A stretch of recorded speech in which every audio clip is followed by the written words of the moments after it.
এই দেশেতে মরবো, পালাবো না। প্রয়োজনে ফখরুল সাহেবের বাসায় গিয়ে উঠবো।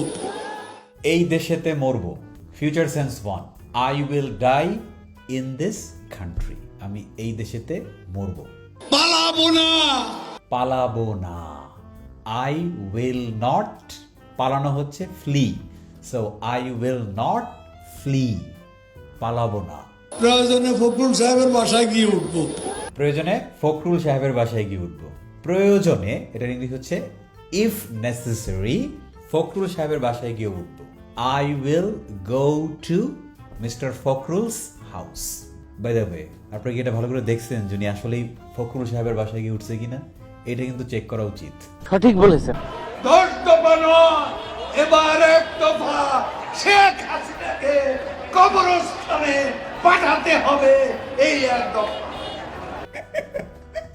মানে তেলবাজের কোন পর্যায়ে গেলে পরে মানে তেল দিতে দিতে মাথা ঠিক নেই যে কি বলবে। হ্যাঁ, এখন এটার ইংরেজি কি হবে চল শিখি।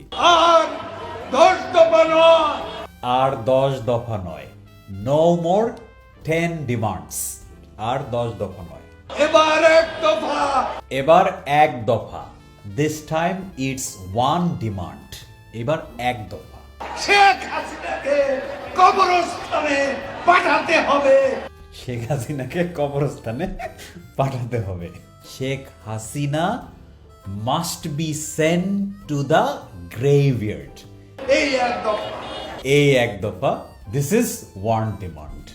শেখ হাসিনা আল্লাহ বিশ্বস্ত বান্দা, আজরাইলও তাকে মারতে পারবে। আস্তাগফিরুল্লাহ। শেখ হাসিনা আল্লাহ বিশ্বস্ত বান্দা।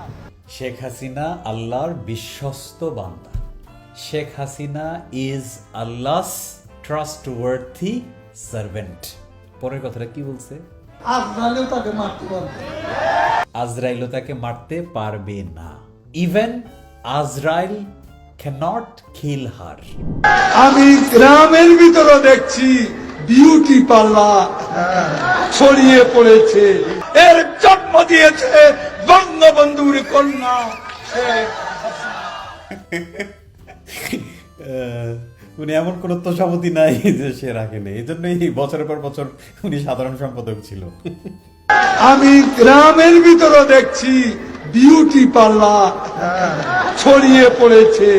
আমি গ্রামের ভিতরেও দেখছি বিউটি পার্লার ছড়িয়ে পড়েছে। I see beauty parlours spreading even in the villages. এর জন্ম দিয়েছে বঙ্গবন্ধুর কন্যা শেখ এর জন্ম দিয়েছে বঙ্গবন্ধুর কন্যা শেখ হাসিনা। জন্ম দেওয়া হচ্ছে কোনো কিছুকে ইনিশিয়েট করা। সো এর জন্ম দিয়েছে, it was initiated by Bangabandhu's daughter Sheikh Hasina.